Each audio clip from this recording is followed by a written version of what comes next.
Ladies and gentlemen, tonight on the Sports Lines is sponsored by Dick's Sporting Goods. If you have to, oh no, oh no, look at the jersey. Oh no, you guys see the We'll jersey? look in. No. No. Okay, look at the jersey. Oh Oh, no! Oh no, Oh no. That's just wrong, Rabbi. Put that away. That's just oh. wrong. Oh. Put that Okay. away. That's wrong. I'm Stephen Rabinowitz. I'm Jay Kaplan, and I'm a very happy Yankee fan tonight. And I haven't been able to say that in a while. And I'm Anthony Strait. If you wanna add on to the poor timing, TNT is airing The Blind Side tonight at 10:30. That is poor timing. This is on the Sports Lines, our college football preview. That's terrible timing, actually. I would probably. Oh, Oof. Although it might get better, it might get a couple more people watching. All right, guys, it's here, the oh. 2023 college football season. Enough of baseball. The last with a 4-team playoff and the last with a semi-normal conference alignment. And ironically enough, it's the first in 200 years without Stinson Bennett at Georgia. Congratulations. Tonight, we'll talk top three. We'll talk other contenders. We'll talk the Heisman Trophy in August, and we'll talk the games of the year if the game of the year was only 2 weeks in September, but whatever. Anyway. All right, guys, we're going to go straight to it here. What did the Georgia Bulldogs, Michigan Wolverines, and Ohio State Buckeyes have in common? No, in the words of Cliff Clavin, this is not three teams that will never be in my kitchen. They are college football playoff teams from 2022-23.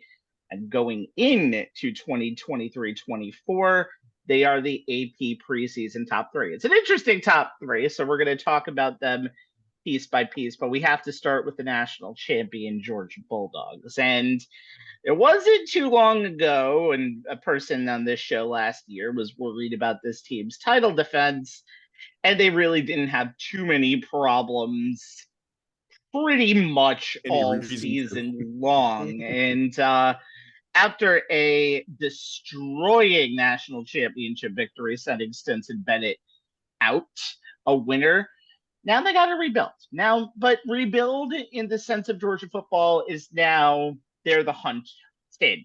They will always be the hunted. And I'm very interested to see what comes along with this team in 2023 because schedule is pretty favorable again. If you ever play in the East, you know you're not going to get a terrible schedule.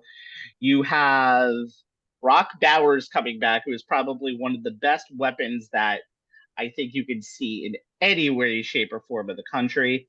You have a new quarterback coming in, but it's a quarterback that you probably feel more confident about than other quarterbacks in any way, shape, or form in the country.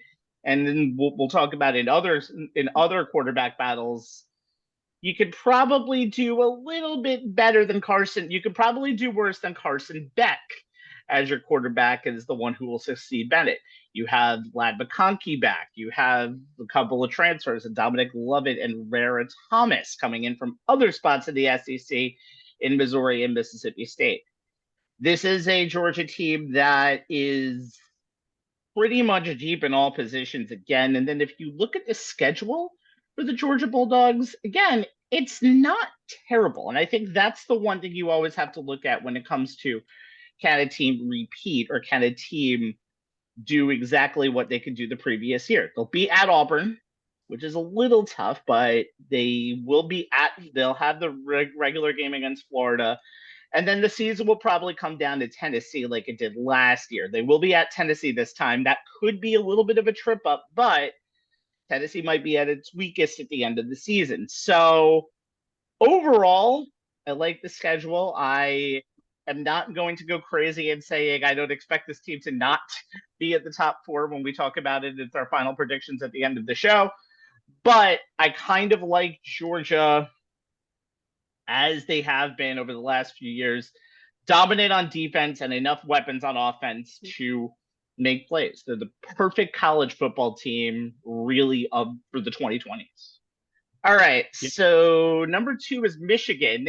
And, after those very harsh 3-game self-imposed suspensions, only them can say, let's go down 1 game and see. But this is the most talented team ever for Michigan in the Harbaugh era, Jay? Why don't you look into your crystal ball?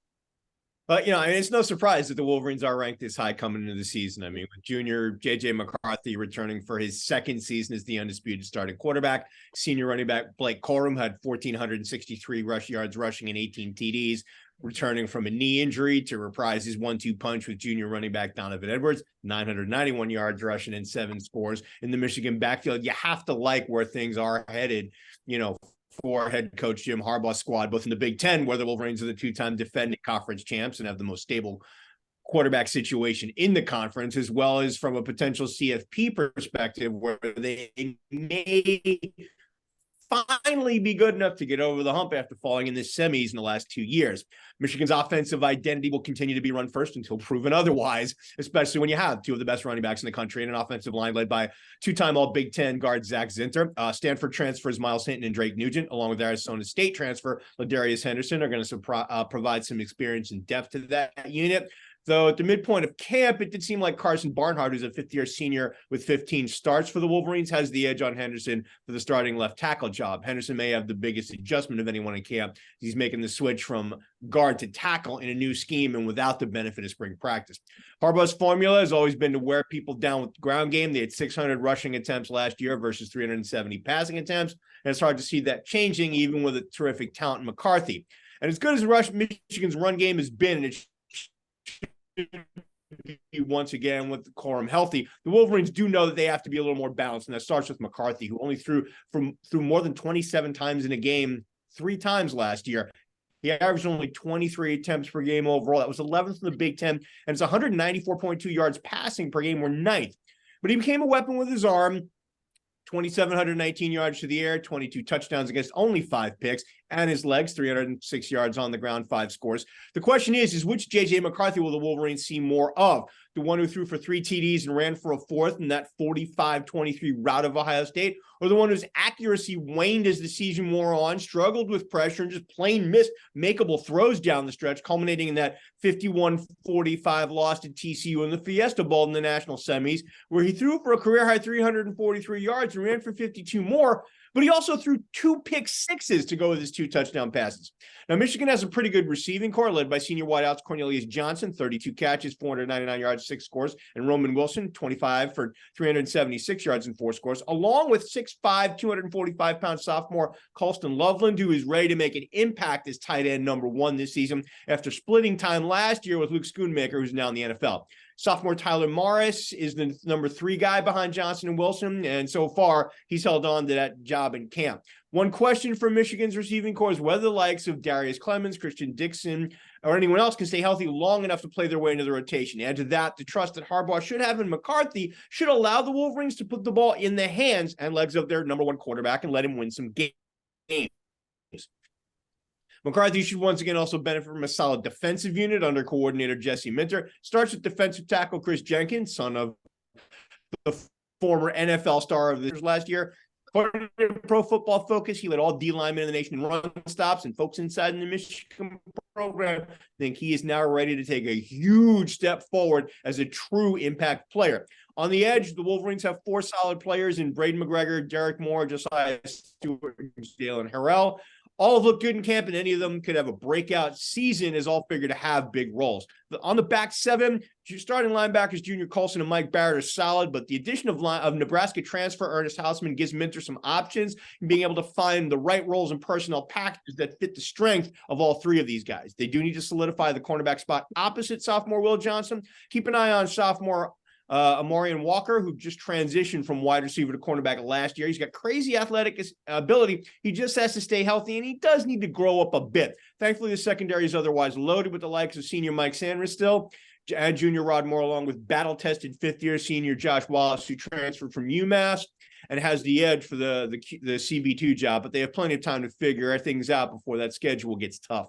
The front end of the Wolverine schedule is the easier part, with Minnesota in week 6 being the toughest opponent. So the self-imposed 3-game suspension for Harbaugh should have almost 0 impact on Michigan's season as it comes down in the first 3-game point that it shouldn't require serious in-game coach decisions. The back half is where they run the grand title game, but also that spot in the CFP. They have 3 very tough road games in that back half as they go to East Lansing in week 8, Happy Valley in week 10, and College Park in week 11 before ending the regular season hosting Ohio State. Michigan State is always tough. Spartans always get up for the interstate rivalry. Number 7, Penn State will be a challenge with the added layer of this being the Wolverines' last trip to state college for a spell. The teams don't play next year. And Maryland on the road right before the game could be a trap game, as outside of Michigan, the Terrapins may have the most stable quarterback situation in the Big Ten with Talia Tagovailoa. Baby Tua, as I like to Tua, say, sure, which that is the works best too. way. Though the Wolverines did hold him to just 178 yards on 19 of 33 passing. It's only 5.4 per attempt with 1 score and 1 pick in last year's matchup. Week 11 was a scary one last year as well. You guys will remember the Wolverines struggled with the Illinois defense, managing just 1 touchdown, needing 3 Jake Moody field goals in the fourth quarter to come from 17-10 down to escape with a 19-17 win. That was also the game where Corum got hurt, and he can only manage 2 snaps against Ohio State before Harbaugh shut him down for the year. The Wolverines will be favored against the Buckeyes in the regular season finale, which will be a weird situation for them as they haven't been expected to beat their opponent, their arch rival, in what feels like 100 years. There's a very definitive path for the Wolverines to once again be the class of the Big Ten and get back to the CFP. It will not be easy by any means, but this Michigan team may just be the one that gets it done.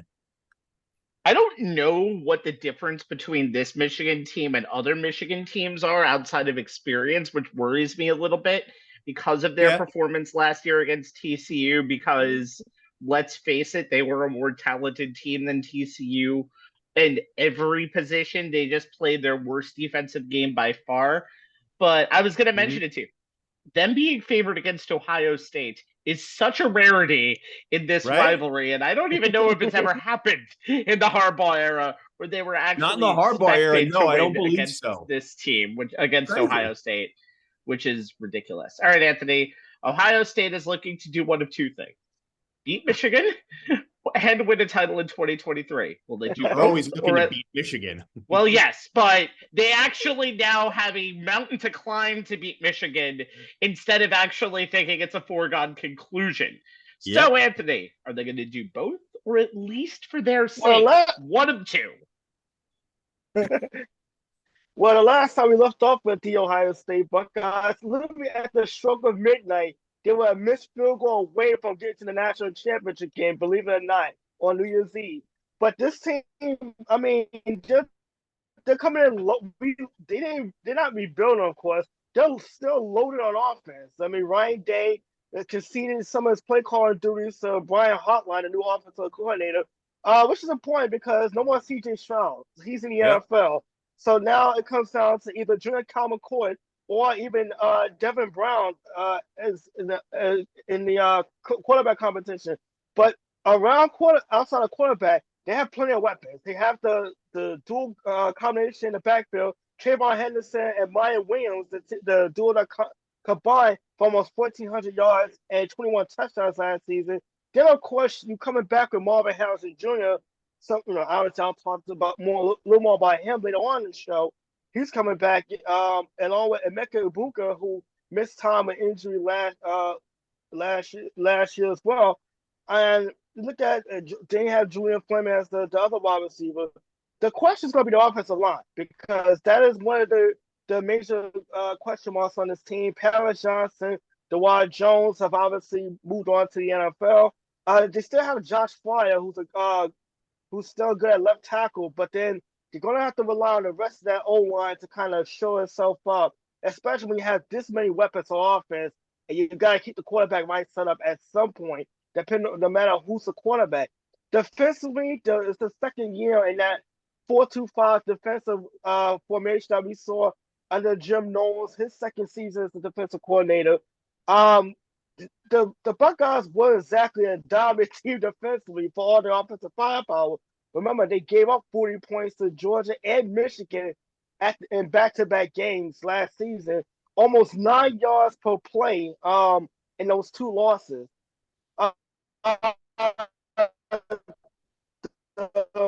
The defensive combined for 13.5 sacks, they'll be back. And in the interior, they have Michael Hall Jr. So that shows us somewhat of the defensive line. The linebackers, look at Tommy Eichenberg, still Chambers, and Corey Simon.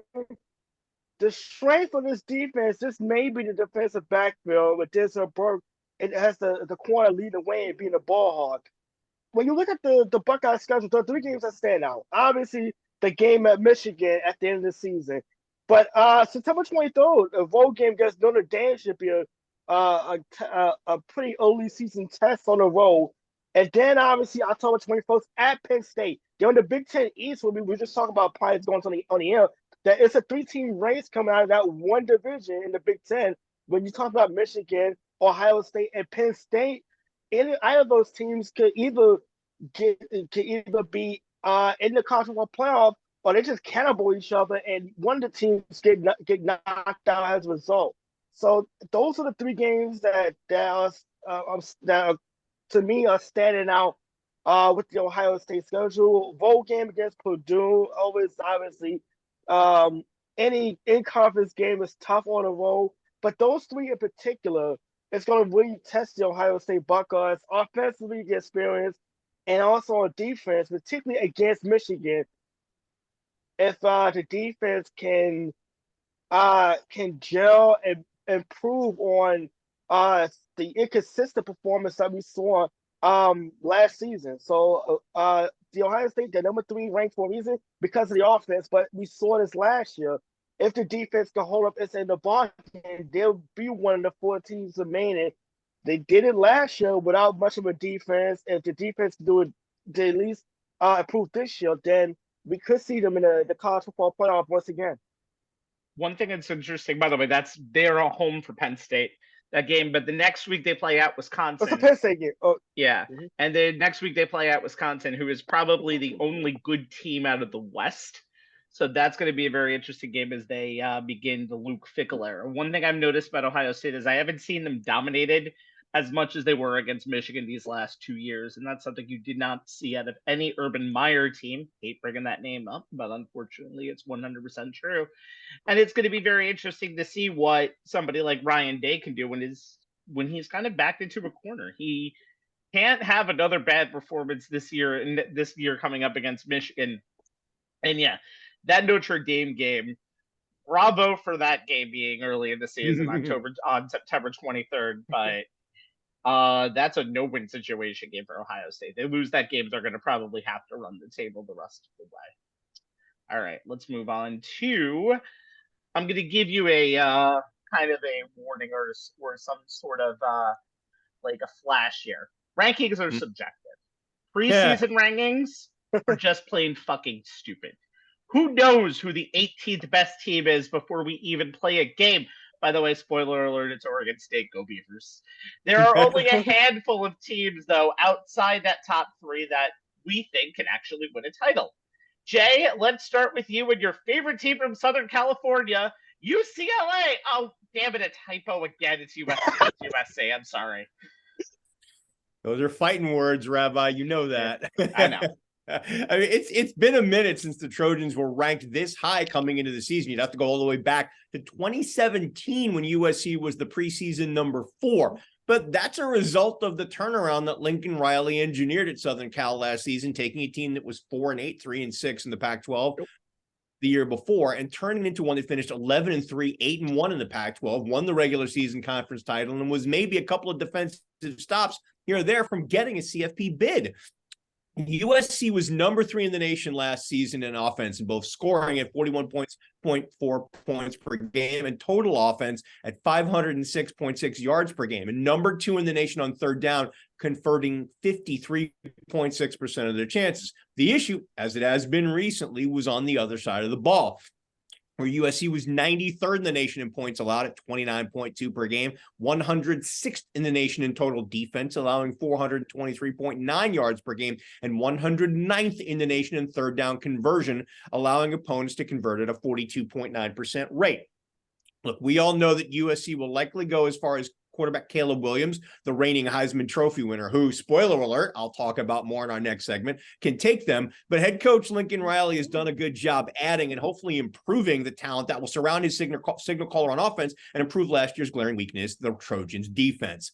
To help Williams, the Trojans hit the transfer portal to replace 2 key playmakers from last season, who are now in the NFL, in running back Travis Dye and wide receiver Jordan Addison. Running back Marshawn Lloyd comes from South Carolina. He had 573 yards rushing on 5.2 per carry and 9 scores, plus 18 catches for 176 yards, a little under 10 per average, and 2 scores, all in just 9 games to potentially replace Dye as RB1. Returning redshirt senior Austin Jones, who rushed for 705 yards on 5.2 per carry and 5 touchdowns, caught 25 balls for 267 yards, 10.7 per catch, and 1 score as RB2 last season, has the #1 running back title as of now, but both are going to play plenty of snaps. They also brought in wide receiver Dorian Singer from Arizona.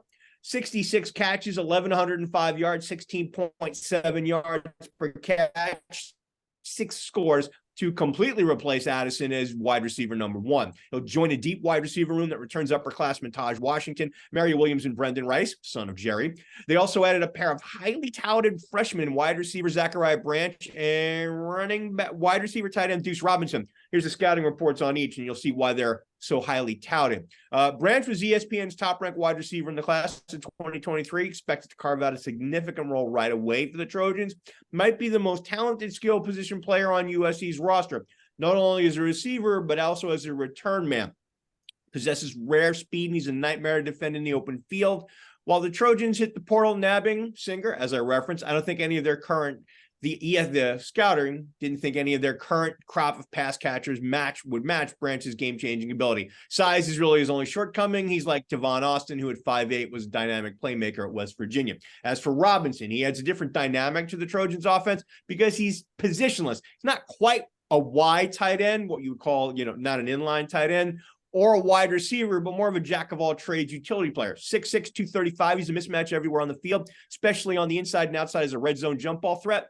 He has to develop as a blocker, but he could become similar to former Oklahoma tight end Mark Andrews, whom USC coach Lincoln Riley had at Oklahoma. Now, as has been the case with Lincoln Riley coach teams, defense, as I've been beating to death here, has been the issue. Defensive coordinator Alex Grinch must find a scheme that not only fits all of USC's new defensive talent, but potentially fixes the problems that opponents like Utah and TCU took advantage of last year in order for the Trojans to stay in the hunt for not only the final Pac-12 title game, but also a potential CFP berth. That's where a highly touted transfer and the Trojans' third highly touted freshman, all 3 of whom made ESPN's preseason freshman All-America team, by the way, come in. Both are linebackers and both have the potential to be game changers. The transfer is Mason Cobb. His arrival from Oklahoma State may be the most crucial of any transfer in the Pac-12. One of the best linebackers in that conference last season, 96 tackles, 13 for loss, 2 sacks plus a pick, and will provide stability, experience, as well as a boost to the defense that could have playoff ramifications. The freshman is Tackett Curtis, and he's also arriving at just the right time. Terrific athlete, should make the linebacker rotation once he fully picks up the scheme along with Cobb. He'll join that rotation with Cobb and returning starters Shane Lee and Eric Gentry once those two are fully cleared medically. Lee got dinged early in camp and has seen limited action, and Gentry is still recovering from an ankle injury he suffered last October, just as he was rounding into form as the type of playmaking linebacker this unit needs. That type of playmaker is what the Trojans are looking for from Curtis, who was a wrecking ball in high school. He created a lot of buzz in camp. Running back coach Keel McDonald dubbed him Captain America. That buzz got to the point that even the Heisman Trophy winner said Curtis has been, quote, just blowing things up. Hopefully Lee and Gentry will be ready for week 1 versus Nevada, if not, this coming weekend, week 0 against San Jose State. But either way, it looks like the Trojans will have the potential for some quality depth at linebacker. Trojans also hit the transfer portal to fill the gaping hole in their defensive line left by the departure of Tuipulotu, the best USC player not last season, not named Kalen Williams. He's in the NFL now. They brought in Kyon Barrs from Arizona, Jack Sullivan from Purdue, and Bear Alexander from Georgia. All 3 are experienced. Sullivan and Barrs were starters at their previous schools, while Alexander was in the D-line rotation for the national champs. All 3 should play big roles. Riley also wanted to see improvement in the secondary, specifically at nickelback, where returning junior Jalen Smith and Arizona transfer Christian Roland Wallace have upgraded the position. Keep an eye on freshman safety Christian Pierce, though. He's the future of the USC secondary. Won't take much for USC's defense to be just good enough to not hurt the USC offense. Hopefully these new additions, along with some improvement from those who now have a full year in Grinch's system, will do the trick, because the ability to force turnovers, USC was number 8 in the nation last year, forcing 2.1 turnovers per game. That's not, I kept the defense afloat last year, but it's not something that is sustainable year over year. USC schedule has some easy ones in the front half. They start with 2 non-conference games where they should be heavy favorites. San Jose State and Nevada, followed by Stanford in their final Pac-12 opener. Both Arizona schools sandwich Colorado to round out the first 6 games. It's the half where things get tougher as USC has 4 games in the preseason top 25. Notre Dame, Utah, Washington, and Oregon, and they have to go to South Bend and Eugene. As always, they finish the season against UCLA, though this one will be on their home turf, the Los Angeles Memorial Coliseum. As I said about Michigan in the previous segment, there is a very definitive path for the Trojans to once again be the class of the conference and get to the CFP. Won't be easy by any means, but with a Heisman Trophy winner running a high-powered offense and just a few more stops from what is hopefully an improved defense, USC has a chance to make their final season in the Pac-12 a very memorable one. Going to be very hard for that defense has to get some confidence in those first 6 games because you're going against Sam Hartman, the 17th year of Cameron Rising in Utah, Michael Penix Jr., and the 28th year of Bo Nix in Oregon.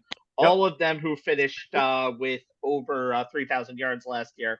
Not to mention a Pac-12 title game where you're probably facing one of those guys or possibly Oregon State's new quarterback, the Clemson transfer DJ Uiagalelei. And so you're basically going. It's an interesting how much talent is in the quarterback position of a league that will cease to exist in 2024, which is shocking enough. I mean, the SEC and the Big Ten and maybe to a lesser extent the Big 12, are getting all the talk. But when you talk about the marquee position in the game, there is no conference that is more stacked at the quarterback position than the Pac-12. One more year of the Pac-12 after dark. Bless your heart. All right. All right, Anthony. Nick Saban, Alabama, outside of the top 3 this year for the first time in what seems like an eternity. Can Nick Saban break his long 1-year drought of being in the college football playoff? Long 1 year. Well, yeah, 1-year drought, but I don't know if it's a good sign for that drought to end if you're inviting Sage still to speak to your team before the season, but that's another story in itself. The Alabama Crimson Tide, they come into this season probably for the first time with more question marks than anything. Gone are Bryce Young, gone Will Anderson, the offensive and defensive play calls and pretty much foundation that has helped this team be successful the last few years. For the first time last year, that the Crimson Tide offense finished outside the top 10 offensively, first time since 2017, and now they go in with a little bit of uncertainty at quarterback. You look at the 3 quarterback options. Jalen Milroe is in his 3rd year. He's the most experienced as far as the film room. But then you also have transfer Tyler Buchner that could be a wild card as well. On top, and then also you have, give me a second, you have Ty Simpson. So it's a 3 guys for one position that Nick Saban hasn't made a final decision on, and who knows? We've seen Nick Saban juggle quarterbacks during the season, even mid-game. You remember famously the national championship game against Georgia 5 or 6 years ago, with Tagovailoa and Jalen Hurts being toggled in and out. So that's going to be one thing. Expect them to be lean more on a running game, something that they haven't done in recent years, as they have been one of the more explosive passing offenses in the league. Jace McKinley, who led the team with 655 yards and 7 rushing touchdowns, more likely will be called upon more to carry the offensive shoulder load. Defensively, they're going to have to find other playmaker in the front 7 since they no longer have Will Anderson Jr., who is now in the NFL. And obviously, the production that they're going to have to replace. This is Will Anderson in his career at Alabama. 58.5 tackles for loss and 34.5 sacks. Good luck trying to find that kind of production out of this front 7 unit anytime soon. Anderson pretty much ruined offensive game plans by himself. So someone stepping up in the front 7 is going to be one thing that I'm going to be keeping an eye on. But the secondary should be pretty good. It should be good enough to keep Alabama at least in the top 15 defensively. Kool-Aid McKinstry, that's got to be my favorite college football name ever. 15 passes defended 22. It's the anchor to the defensive backfield. And transfers Daily Keys and Trey Amos should help solidify some of the defensive backfield depth that they lost, and that Alabama lost in the offseason. Looking at the schedule, and obviously the two losses they got late in the year from LSU and Tennessee, both of those games are at home this season, so that should definitely help as far as the revenge market. On the road against Texas A&M, the 23rd ranked, that should be interesting. But of course, it always comes down to the Iron Bowl at the end of the season at Auburn, and regardless of where the team rank, see that possession. So Alabama, they got a tall task because of all the posting of the loss, a lot of question marks. But we see these Saban teams be counted out before, and suddenly they're in the college football conversation. So it's going to be once again Alabama in the thick of the SEC race and in the thick of the college football playoff talk. But again, this is going to be a year where all the team in transition, if they catches up to them at some point. There's two things that worry me about Alabama, but again, they're Alabama. One bad thing and one good thing that worries me. The bad thing is that's a weak wide receiver crew, and that's probably the weakest and most inconsistent wide receiver crew that they've ever had. I think that wide receiver crew is the reason why Bryce Young didn't repeat last year.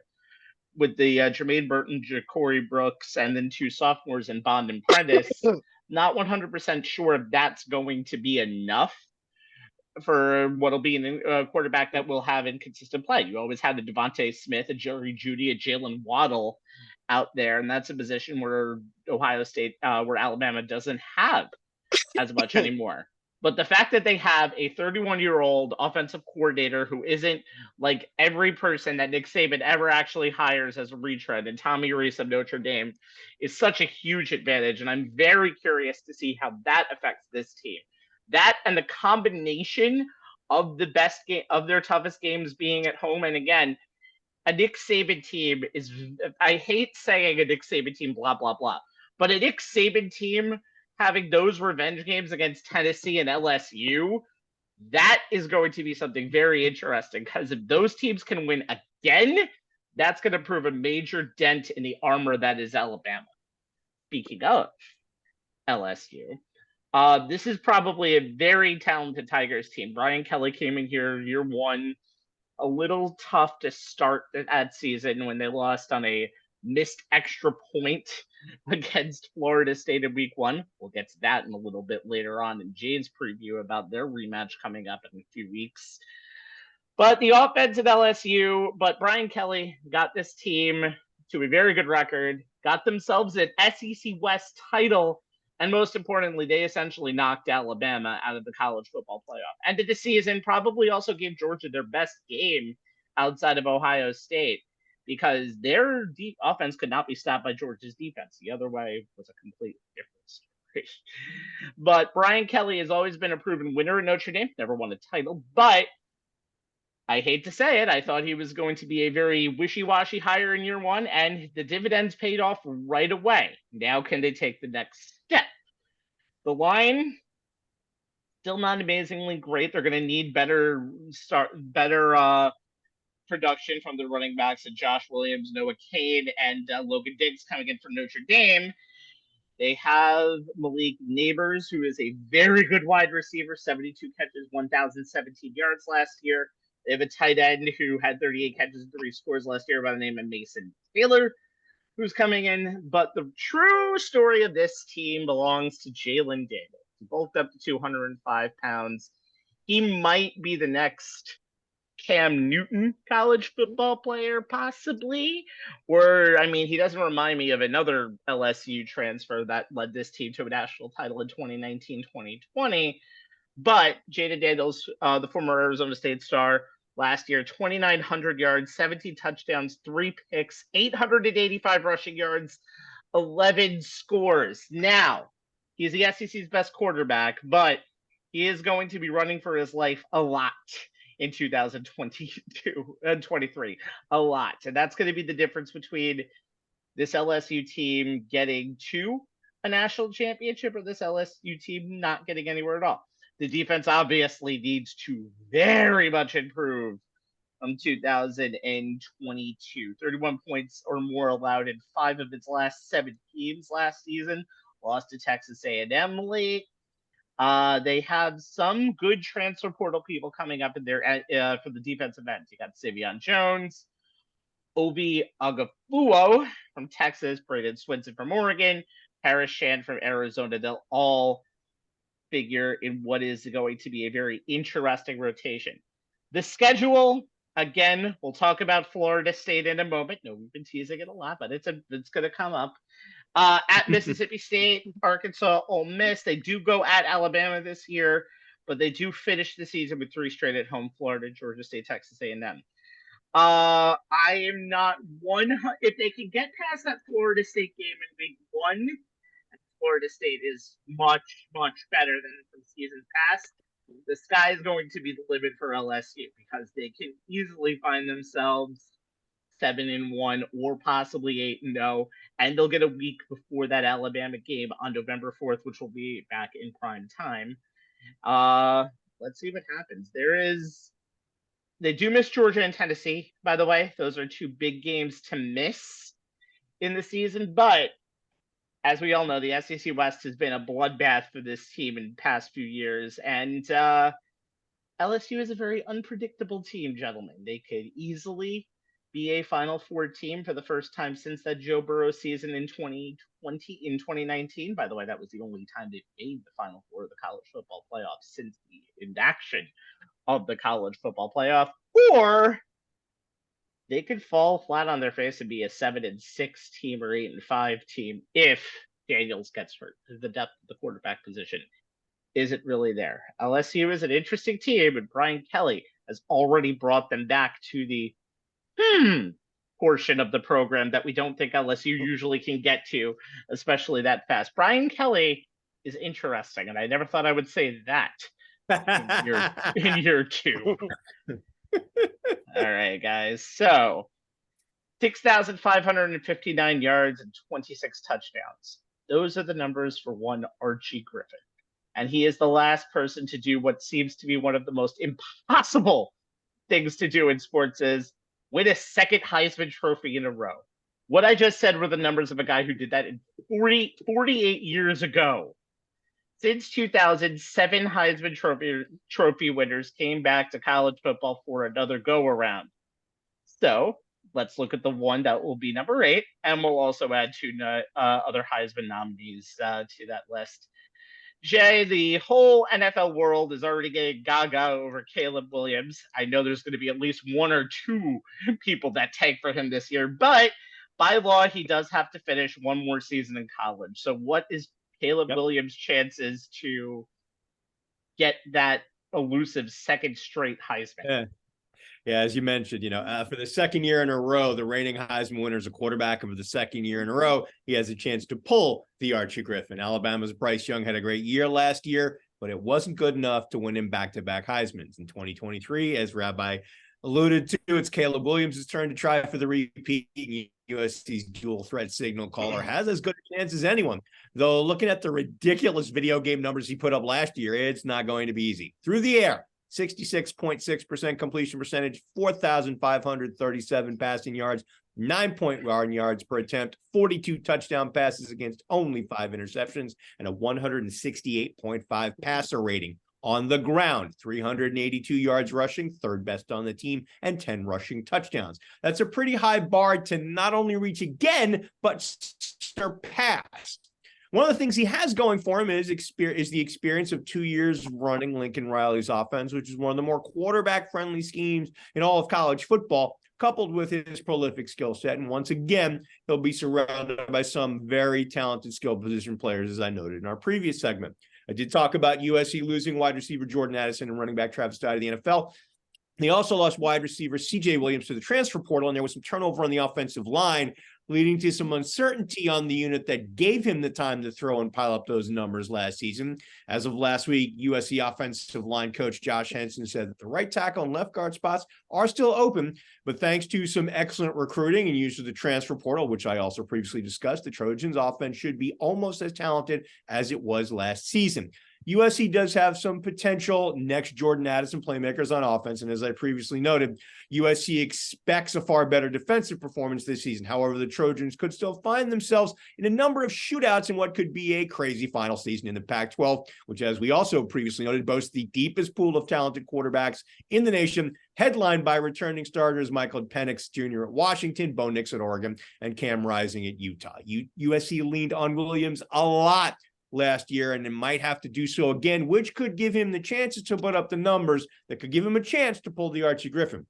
Now, there are two things that could derail the back-to-back. The first is injury. Williams popped his hamstring in the Pac-12 title game where he took 7 sacks and an absolute beating from Utah's pass rush while bravely trying to play through the pain. It's a reminder of what can happen when he's asked to shoulder too much of USC's offensive load. As I noted, there was some turnover at wide receiver, running back, and along the O-line. So how much of that offensive load Williams has to take on during the early summer part of this Trojan schedule will be worth watching. A few losses, especially early ones, are the second thing that could spell the end of Williams' chances of repeating. And as I noted previously, the schedule starts to get tough after week 3. Getting USC back to the Pac-12 title game with a chance at a CFP berth, coupled with another season of video game numbers, gives Williams a chance at the repeat, but both the Trojans and their quarterback have a small margin for error. Yeah.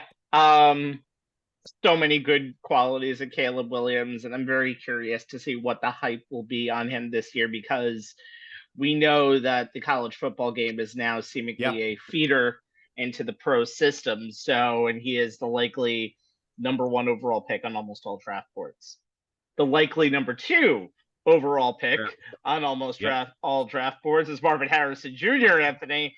And despite not actually knowing really who the quarterback of Ohio State is going to be when they start week 1 against Indiana, as long as you have Marvin Harrison Jr. on the field, you always have a chance. And he's got a good chance at a Heisman. Well, there's no question that while we don't know who the quarterback is, we know who the best wide receiver is in college football. It's definitely Marvin Harrison Jr., the son of a Hall of Famer, obviously. And without question, the biggest weapon in Ohio State's offense, 1,263 yards, a 16.4 yards per catch average, 14 touchdowns. Even the quiet games, he put on an impact against Michigan and Georgia last season. He combined for 12 catches, 226 yards, and 3 scores. Even if Ohio State came up short in both those games. You look at the Buckeyes offense, and there are 2 things that could hold him back. It's that the Buckeyes offense is so balanced with weapons. We think of who's in the backfield and who is his running mate at wide receiver, and obviously the question marks in the offensive line. The blocking may not be as good, but looking at Harrison and his ability to potentially put up video game numbers.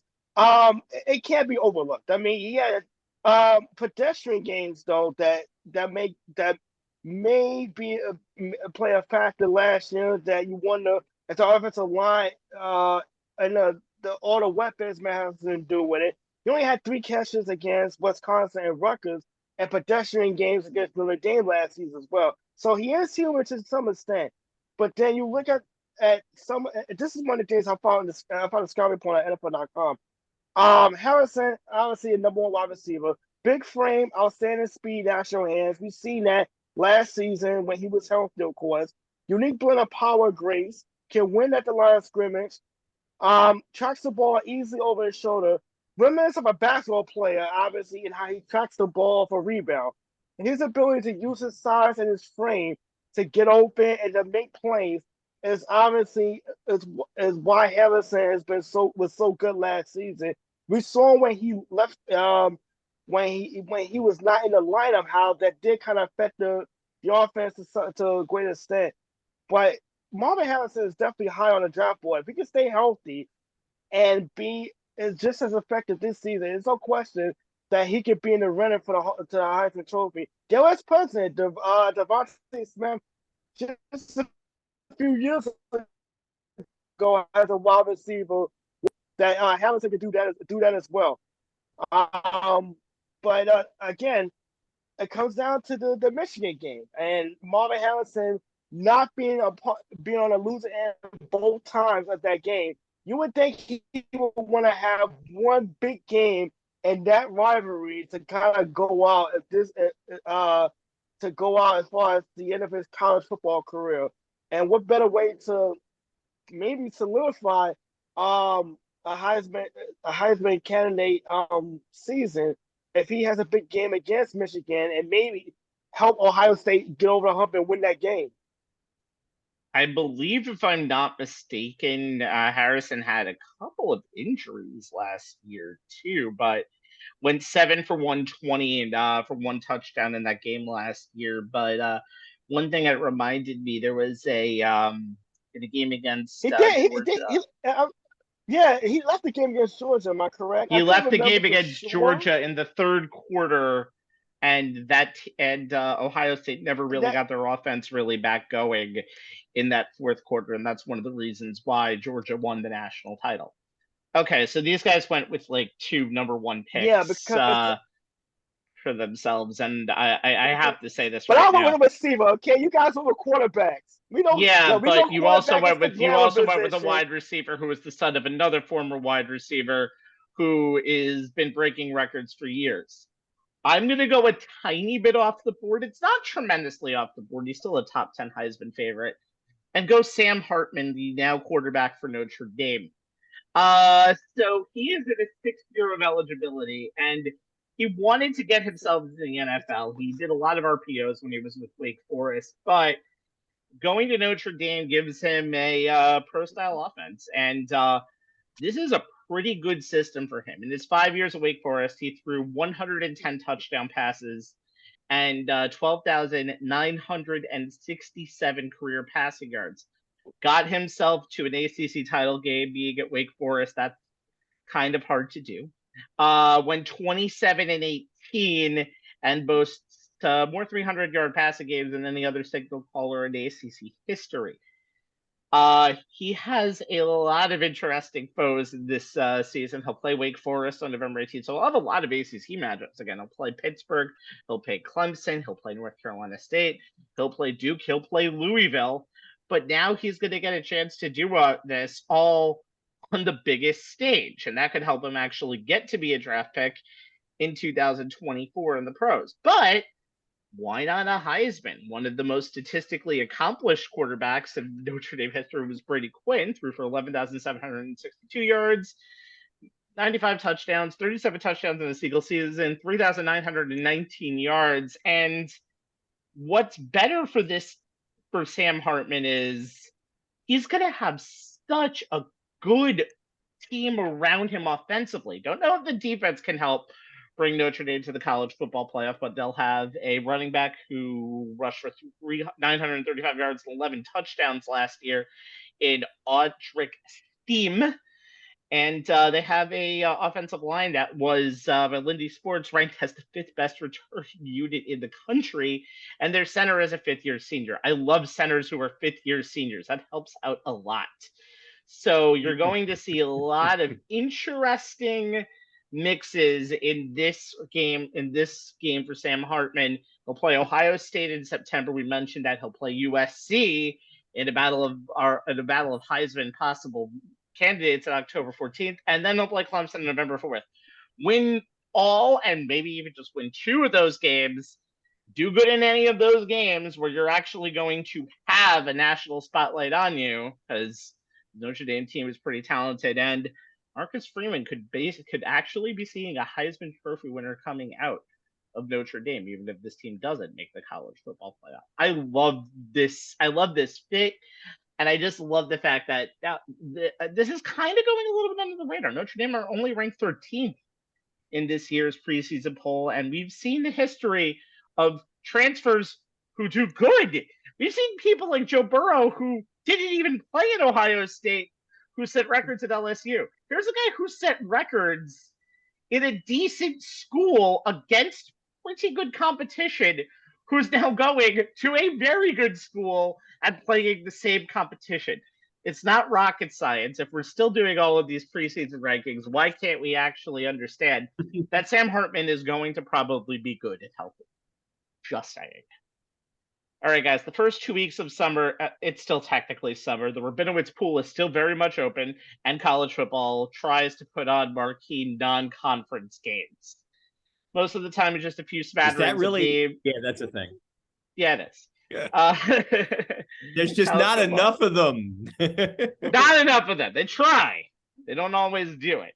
But before you go out to your final block party of the summer, here are 3 games to keep an eye out on weeks 1 and 2 of the upcoming season. Chronological order. So Anthony, like it or not, goes first. And Anthony, we're in prime time mode now.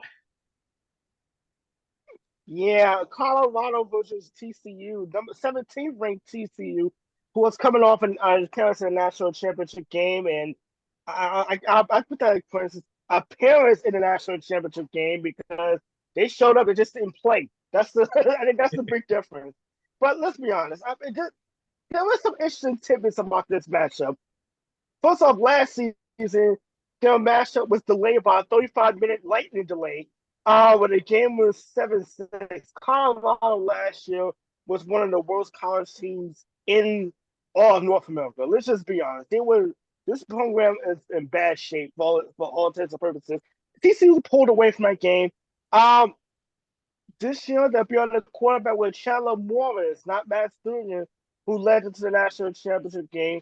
And Colorado, obviously, is coming in with, get this, 50 transfers out of the transfer pool coming into the program that just needed a reshuffling and a rebuild coming into this game. This could be a possible Big 12 rivalry in the making since we are in the possible dying stages of the Pac-12, and Colorado may be moving over to the Big 12 until this season, what could be a long-term rivalry. But we all know why we're returning to this game and why Fox has made this a big news Saturday. It is the Power 5 coaching debut of you-know-who, Deion Sanders, who's coming over from Jackson State, and he's bringing his son, quarterback, Shedeur Sanders, along with him. So that's going to be an interesting quarterback matchup. And so, hey, this is a tidbit. Looking at this game and prepping and building myself up, I actually listened to It Must Be the Money on loop for about an hour to get ready for this game, to get ready for the way to prep the right way. That's actually how I did my prep today also, listening to Must Be the Money on loop before actually writing it.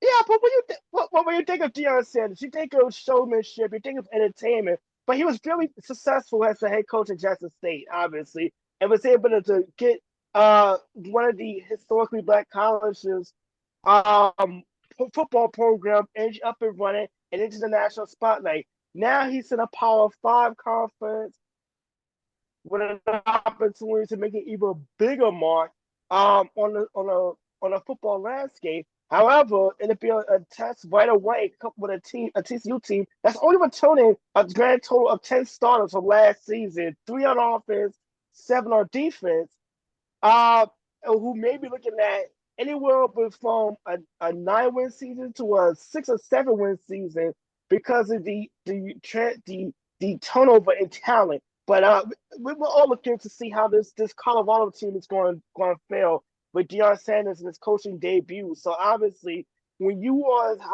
had the high profile off season as Colorado and Deion Sanders had, remember that spring practice basically sold out the stadium a few months back. The spotlight is on from the opening kickoff to the end of the season. And right out of the gate, a nationally televised game is going to really put the Buffaloes on a spot in the grand spotlight. And it's going to be interesting to see where this school and what this team is going to be moving forward. I mean, Deion Sanders made headlines last week for being angry at his team for not fighting enough in practice. So Yeah, it should be a very interesting big noon Saturday debut for prime time and coaching in the Power Five. Okay, so then one day after TCU beats Colorado 53-0, all I have to say is this: Deion Sanders is going to learn what happens when you decide. I understand they were 1-11 last year, but Deion Sanders is going to understand what happens when you decide to tear a team back apart and remake it in your image. It doesn't happen in year one, and he better have patience. And if there's one thing that Deion Sanders has, not patience. That's all I'm going to say. Yeah, I got it. Look, we all know Dion's a showman, and he likes to put the spotlight on himself, and it's partially because that's just that's his brand, and also as a coach, he's taking the spotlight off of his players. So from a coaching standpoint, I get that, but he's talking a little too much for for a team that, as you said, was 1-11 last year. He brought some guys with him from Jackson State, including but not limited to his own son, who might possibly be the starting quarterback. So talk about no pressure, right, guys? It's gonna be an interesting season for Colorado, if only that. So now going on to actual good games for week 1 and 2. Let's go to Sunday night, September 3rd. LSU and Florida State are in the top 10 both for the first time in a while. So Jay, what's going to happen when they play in Orlando? Yeah, for the second year in a row, these two traditional college football powers are meeting in an early season Labor Day Sunday clash, though it'll actually be the third straight year that Brian Kelly has opened up against FSU as he beat the Seminoles in the 2021 Kickoff Classic in his final season as the head coach at Notre Dame. Although we didn't know that yet when it happens. That's true. We didn't know that happened. Last season, the game was in New Orleans, and the Seminoles held off a furious second-half charge by the Bayou Bengals, blocking LSU's extra point in the final moments to prevent the game from going in overtime and escaping with a 24-23 road victory. LSU quarterback Jaden Daniels did everything humanly possible, 209 yards on 73.5% completion percentage and a pair of fourth-quarter touchdown passes, along with a team-leading 114 rushing yards, 7.1 per carry, but it just wasn't enough. Even if the Hollywood writers weren't on strike, I doubt even they could have scripted a better setup for a sequel. This game is in FSU's backyard, Orlando to be precise. And this year, Rabbi, as you noted, it's a matchup of two top 10 teams. LSU is the preseason number 5. FSU is the preseason number 8 in the AP Top 25. A couple of key players to watch. Jaden Daniels, quarterback, despite his early game struggles in last year's Florida State LSU game, he showed a bit of reluctance to throw the ball downfield until the final drive. Didn't look like nothing more than a run-first quarterback with a suspect arm, but he did get much better as the season wore on. And he ultimately had a historic season for LSU quarterbacks, setting school records for rushing yards by a quarterback, 885, and rushing touchdowns by a quarterback with 11. He also became LSU's record holder for having a rushing and passing TD in the same game, doing it 6 times, breaking Joe Burrow's previous record of 5. He also led all quarterbacks nationally in rushing yards with those 885, and he was one of only 2 quarterbacks, along with John Reese Plumlee of UCF, to rush for 800 yards and pass for 2,500 yards. It's why many websites list him as the best quarterback in the SEC now that Bryce Young is in the NFL, and why he's on a few preseason Heisman watch lists. He has an electrifying dual threat skill set, and he commands the offense well, protects the ball as well as any quarterback in the country. There's not much more you can ask out of a college quarterback. And despite his growth as a passer, he is still a little more dangerous with his legs. FSU is going to need to limit that to keep the LSU offense from running wild. Defensively for LSU, linebacker Howard Perkins Jr. It's not often that a team has 2 players who could very well be in New York City for the Heisman ceremony later this year, but LSU just might. Perkins was flat out ridiculous for LSU's defense a year ago as a true freshman, Finished his first year in Baton Rouge as a first-team All-SEC selection, was named to pretty much every first-team freshman All-American team out there. He's exactly what you want in a game-wrecking linebacker. Agile, mobile, and very hostile to opposing teams, and he was just cracking the surface of what he could be. Whether rushing the quarterback or playing Spy Perkins made life hell for everyone last season. He finished that true freshman season with 72 tackles, a team-leading 13 for a loss, and 7.5 sacks. He was SEC Defensive Player of the Week twice. It was a 2022 AP first-team All-SEC selection, as I noted. As a sophomore, he's a leading candidate for not just the SEC, but potentially the National Defensive Player of the Year. If FSU wants to be successful, they need to keep number 40 away from Jaden Daniels as much as possible this season, this game. On the FSU side, quarterback Jordan Travis, preseason Heisman Trophy candidate. He's the only player in FSU history to be in the top 10 in both career passing and rushing touchdowns. He directed an FSU offense that ranked 7th in the nation last year in yards per play at 6.96 and 10th in yards per game at 484.2. Individually, he put up 3,214 yards passing on 22 of 353. That's 64% completion percentage with 24 touchdowns against just 5 picks, and his 160.1 passer rating led the ACC and was 14th in the nation. He showed off his dual threat skills by adding 417 rushing yards, averaging 5.1 per pop, and 7 scores on the ground. In last season's matchup with LSU, he was 20 of 33 passing, that's 60% completion, for 260 yards and 2 TDs in the Seminoles win. Suffice it to say, FSU is looking for a repeat or better performance from their quarterback. On the defensive side for the Seminoles, defensive end Jared Verse ranked second among Power 5 edge defenders last year with a 22.4% pass rush win rate, and his 10 tackles for loss or no gain were tied for 6th. Not too shabby for a guy in his first season at the FBS level after transferring to Tallahassee from Albany. His impact on the Seminoles defense was very much felt last season, where he recorded 48 total tackles, 17 for loss, and 9 sacks. The redshirt junior was named an AP preseason All-American, and he's on the preseason watch list for several defensive awards. He had 3 total tackles, 2.5 for loss, 2 sacks, and 1 blocked field goal in last season's matchup with LSU, and the Seminoles will need him to spend as much of the time in the Tigers' backfield as possible. This is the rubber match in the overall Brian Kelly, Mike Norvell trilogy, and on paper it has everything you want in a week 1 marquee matchup. ABC will carry the game in the coveted 7:30 p.m. ET time slot as the 2023 college football season officially gets underway. And as a fan of highly ranked teams playing each other in early season non-conference matchups, I am looking forward to this one. But it will be on a Sunday, not on a Saturday. So that'll be even more interesting when it will actually. Hey, that's what happens when the NFL's not playing. They'll have the entire nation watching, and there'll also be pretty much a big Chris Fowler grocery game, because this game is very important to the beginning of the season. That's the biggest matchup of week 1. However, the biggest matchup of week 2 is a game that we didn't probably think would have been a big matchup last year. And it turned out that Alabama and Texas played one hell of a game. You remember the game. It was a 2019 game with Alabama kicking a field goal with Will Reichard in the final 10 seconds. Bryce Young stopped most of the day, but got a final drive going. And that would have been a big victory for Texas. But the bigger thing is they lost their starting quarterback early in that game, Quinn Ewers, and he is one of the top quarterback prospects in the nation. He has a preseason on the Johnny Unitas award list. So, and you can make a case he's the best quarterback this year in the Big 12 overall.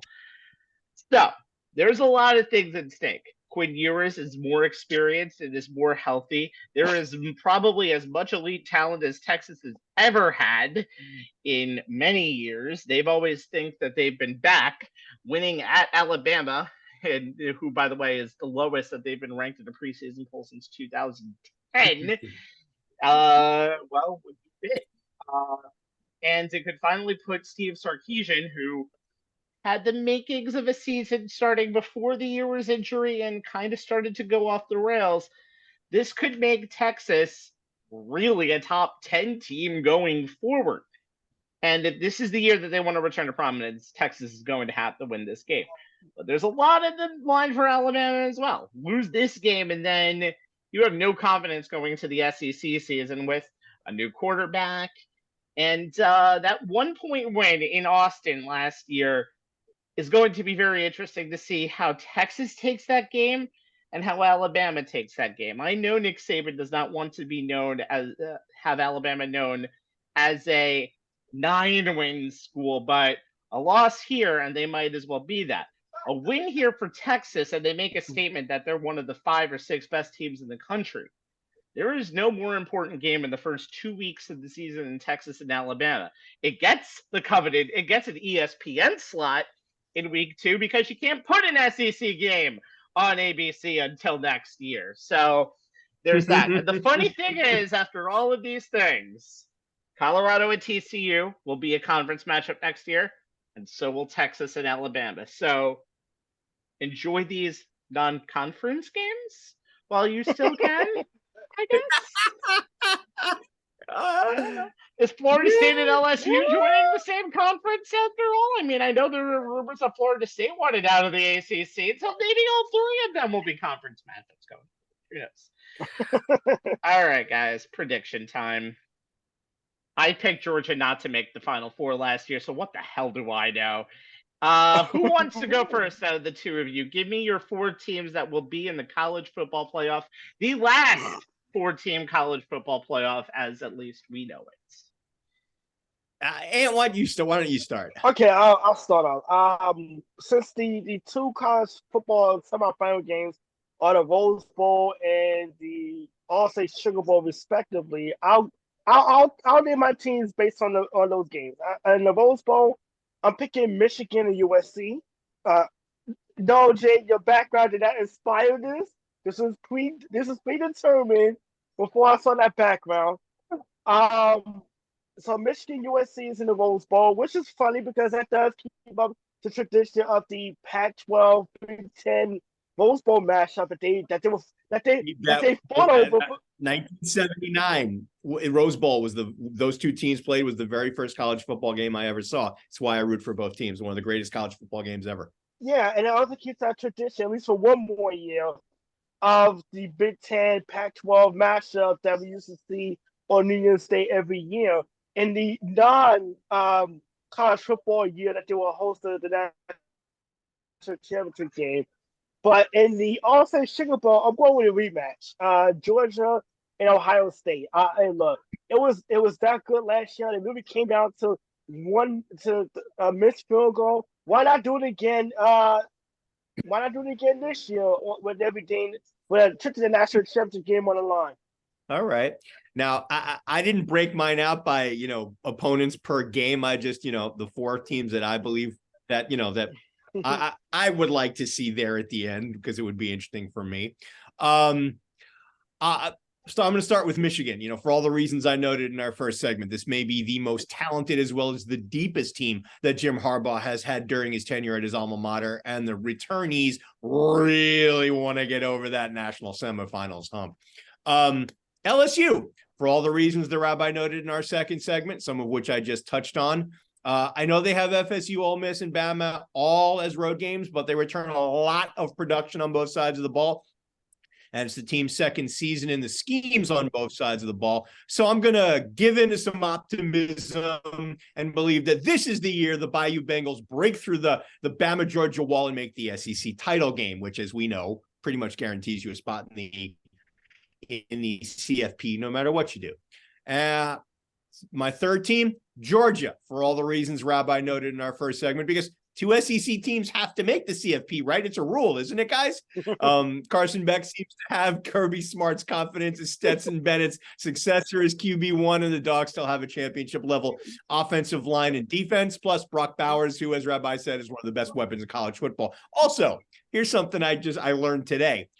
Every preseason number 1 has finished in the AP top 5 in the 9 years of the CFP, and in 7 of the 9 preseason number 1s have made the playoff. Only Ohio State in 2015 and Bama in 2022 failed to do so, though only one preseason number 1 has won the national championship, and that was 2017 when the Tide rolled. So with all this data alone, I have to put the Dogs on my Final Four list. And last but not least, Anthony, I am joining you as both sides of my wallpaper are here. I'm going to go nuts with the optimism here, guys, and believe in the Trojans for all the reasons I noted in our first segment. It's the final season of the Pac-12, and the conference's marquee program may finally have what it takes, and it would be a fitting end to 108 years of history. All right, so the first two teams I'm going to pick are the pretty obvious ones. Georgia, I'm not leaving them out of my top 4 again this year. That would be pretty stupid. Kirby Smart has built a kind of powerhouse, especially on defense, and it's nice to see an SEC team defending on defense again. And as long as you have solid quarterback play, as we've seen with Stetson Bennett over the 2 years previous, you're going to be fine in that position. So I have Georgia. I also have Michigan. I just think it's too simple for them. I think it's pretty obvious. They're the most talented team in the country on offense, and they have a pretty solid defense too. Ohio State is a team that they're confident enough to play against, and I think even if Michigan has one small step, there's a good chance Michigan could get to that Ohio State game undefeated and still make the college football playoff. Now for my 2 kind of surprises. My third team is going to be Florida State. I really think it's going to be an interesting year for Jordan Travis, who I did not mention in the because I left that as you, Jay, but he is one of the best players. He is one of the best players in the country, and Florida State took a big step forward last year. If they beat LSU and Clemson in the beginning of the season, and they play in week 1 and week 4, the 3rd and the 23rd, there's no really bad matchup left for them. I can't even think. It's Virginia Tech, Syracuse, Duke, Wake Forest. If they get through those first 4 weeks undefeated, which I think that they might, they have a pretty solid path to make the college football playoff. So I could see them going undefeated and just skirting by. And the 4th team I have is Texas. I actually am going to go within all different conferences this year. Why do I have Texas? Because I think they also have one of the most talented teams in the country. And a lot of people are sleeping on Quinn Ewers and this team. Tough schedule, but enough power. And we saw last year with TCU that if you make that statement early, you can still afford a loss on the schedule. I think that I was going to go with USC, but I think that Pac-12 is just such a tough road, and as long as Cameron Rising is still standing, I think USC may lose a game because I think Jay is seeing Cameron Rising in his nightmares after last year. I watched that game again. It was after last year, no doubt. Oh, my God. And so there's too much talent, and I don't think that USC defense is going to be able to beat all of these quarterbacks. They might outscore them, but there's going to be a game when I think Caleb Williams is going to be pedestrian. So going a little off the wall, and in college football terms, that means there's no chance this is happening, but I'm going to go Georgia, Michigan, Florida State, and Texas. So it would be a little bit of a different feeling in that college football playoff. All good. What happens. Again, chalk is usually the norm, so Anthony will probably be the closest to everything. Do appreciate that LSU